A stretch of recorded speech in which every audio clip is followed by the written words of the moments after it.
Oi, eu sou a Juliana, do blog do Vlog Espanador. Hoje não tem Caleb, mas esse é mais um vídeo do Veds.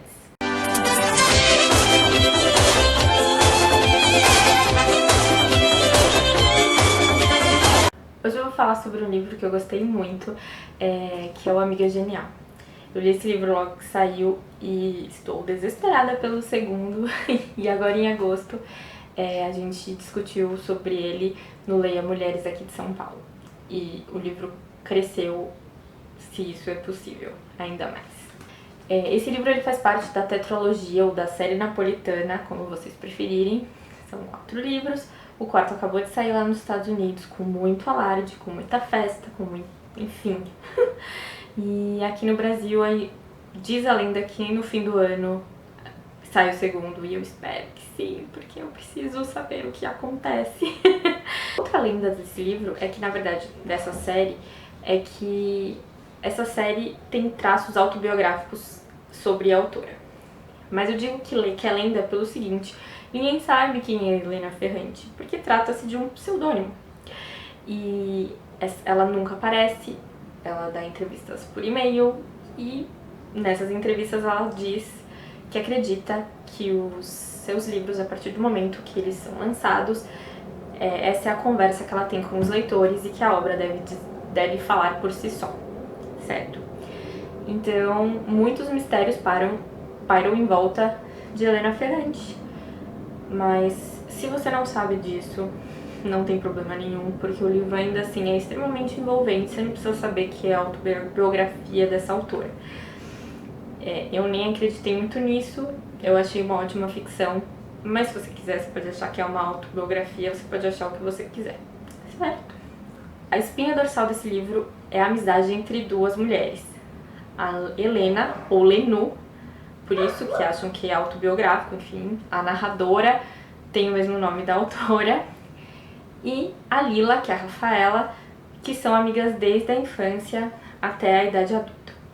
O livro começa quando ela já tem seus 60 anos, mais ou menos, e a Lila some sem deixar nenhum vestígio, some com todos os documentos, leva embora as fotos, recorta o rosto nas fotos em que ela aparece com o filho, enfim. E a Lenu, ao descobrir isso, fica extremamente... acho que é uma mistura, assim, de todos os sentimentos. Fica chateada, ela fica com raiva, porque ela diz que há muitos anos a Lila fala que gostaria de sumir completamente do mapa.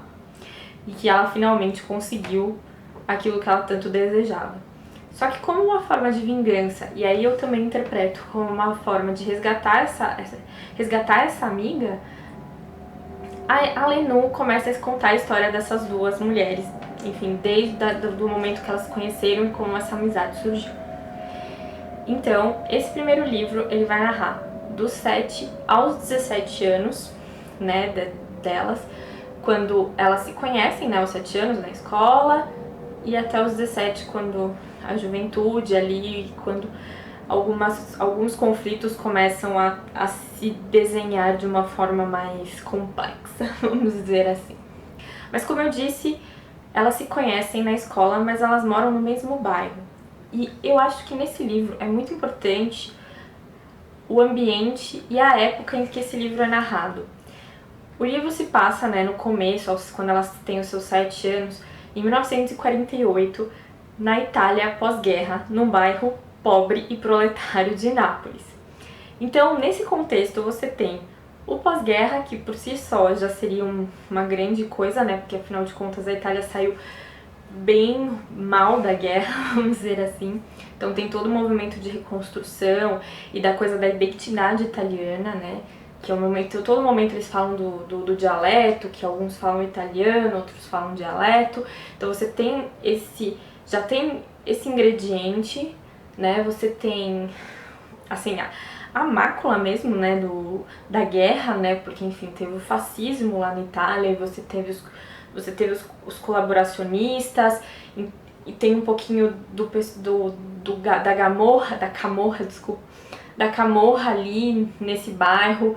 Então tem algumas pessoas que são suspeitas, outras que eles têm medo de se envolver. Então, assim, o bairro, mesmo que o centro seja essas duas amigas, né, a Lenu e a Lila, ele é um personagem por si só, porque todos esses assim, o bairro é um personagem e as pessoas que vivem neles também são personagens muito bem desenvolvidos pela autora. Então ela cria esse ambiente muito bem.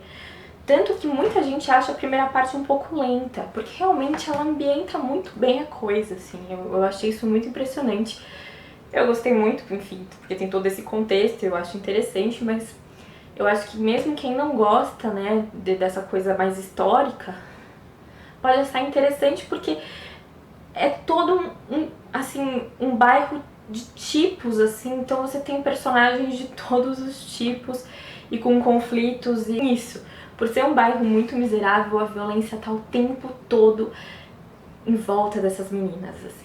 É opressor a violência que essas meninas sofrem, seja psicológica, seja física, enfim, seja moral, sabe? É o tempo todo a violência oprimindo essas meninas e oprimindo todas as mulheres do bairro, inclusive os homens também, por conta da miséria, por conta de todas as outras coisas. Então, as duas meninas, né, a Lila e a Lenu, elas se conhecem na escola, apesar de morarem em prédios vizinhos. E a Lenu, que é a narradora da história, ela fica encantada e fascinada por essa garota, que é a Lila, que é independente, que é esperta, que sabe, que é a menina mais inteligente da classe e que desafia as pessoas e que desafia os meninos e que bate nos meninos e que faz o que quer, que anda meio sujinha, assim, é meio, sabe, mais livre mesmo. Ela fica muito impressionada com essa menina. E aí, assim, é como se a amizade dela, das duas, uma desse coragem pra outra, né? E assim, você tem a visão da Lenu. Então, fica claro que pra Lenu isso transformou muito. A partir do momento que ela começa a andar junto com a Lila, ela começa a se desenvolver muito mais, ela, sabe? É como se uma meio que completasse a outra. Só que ao mesmo tempo que tem essa coisa da cumplicidade entre as duas, existe uma competição intrínseca muito forte. Isso, sabe? Ela, o tempo todo ela quer saber o que a outra, né, a amiga faz, ou que a amiga, enfim, se a amiga já chegou nesse estágio de amadurecimento, vamos dizer assim. Então, assim, existe essa dependência, essa competição e essa cumplicidade, assim, é uma amizade bem complexa. Mas aí nesse período a escola tem umas regras diferentes, né? Acho que a educação aqui no Brasil tinha alguma coisa bem parecida com isso. O ensino fundamental, que é quando elas se conhecem, e quando você vai para o que eles chamariam de ginásio, você tem que prestar uma prova que é paga e depois os estudos começam a ser pagos. Então, a Lila, né, a família da Lila, que é uma família o pai é sapateiro, enfim, ele resolve que a Lila já aprendeu tudo que tinha que aprender, né, é um pai que é um pouco mais machista nesse sentido, né, todos eles são ali naquele bairro, mas ele é mais machista nesse sentido, e acha que ela já aprendeu tudo que tinha que aprender e ela tem que sair da escola, apesar dela gostar muito daquilo, dela ser muito inteligente, dela se desenvolver muito lá. Já o pai da Lenu, que era um contínuo da prefeitura, né, é convencido de que sim, a filha vai continuar na escola. Então, nesse momento, a história das duas meio que toma caminhos distintos, né? Então, a Lenu segue os estudos e a Lila começa a ajudar na família, enfim, no negócio familiar. A segunda parte do livro vai falar justamente no momento em que essa bifurcação acontece, né, em que cada uma segue seu rumo e que, assim, ao mesmo tempo que, enfim, cada uma tomou seu rumo, a Lenu vai estudar e a Lila vai ajudar nos negócios da família, né, na sapataria da família, elas têm um tempo todo imaginar formas de sair dessa lógica, sair desse bairro, sair, né, dessa opressão toda. Então, a Lenu se mantém com afinco nos estudos e a Lila tenta dar ideias para que o negócio da família prospere, enfim, dê dinheiro, aquela coisa toda. E, ao mesmo tempo, essa coisa da competição e da ajuda entre elas, né, dessa cumplicidade, ela se torna muito mais forte a partir do momento em que elas não estão mais juntas na escola. Porque a Lila, ela continua estudando, né, como autodidata, Então, uma coisa meio competitiva mesmo. A Lino fala, eu vou aprender grego. E aí, sei lá, um mês depois, a Lila já sabe todas as conjugações e já sabe, sei lá, as derivações. E a Leno ainda tá com dificuldades, enfim. Então tem essa coisa de uma, né, tentar superar a outra de alguma forma, né? Como a gente tem a história narrada pela Leno, o tempo todo é essa insegurança e essa amiga que, assim, é sempre genial, com perdão do trocadilho. Eu acho que eu não posso avançar muito mais na história do livro, porque a partir desse momento da juventude começam a acontecer coisas que levam ao desfecho desse primeiro livro, né? E que deixam um gancho muito forte pro segundo, né? Mas você tem... Então é melhor eu parar por aqui, mas o que eu acho muito impressionante nesse livro é justamente a riqueza com que a autora ela consegue contar a história. Então você tem essa relação entre as duas que é extremamente complexa, extremamente rica, né? Que assim, dá uma série de interpretações, e você tem esse bairro e você tem esses personagens em volta, né? E é muito impressionante como ela consegue construir isso muito bem e assim, sem uma coisa tão descritiva, sabe? Ela é seca, ela não é de colocar muita coisa assim na escrita. Ela é seca, direta, ela vai ali no ponto, assim. Isso me impressionou muito, porque às vezes de uma frase ela já diz muito, né?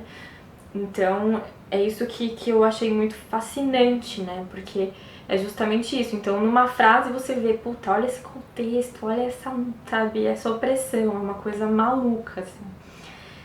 E é um livro que, a partir do momento, como eu disse, tem muita gente que acha que começa um pouco lento, mas a partir do momento que você pega esse ritmo, né, de leitura mesmo, você, de repente, você não consegue mais parar.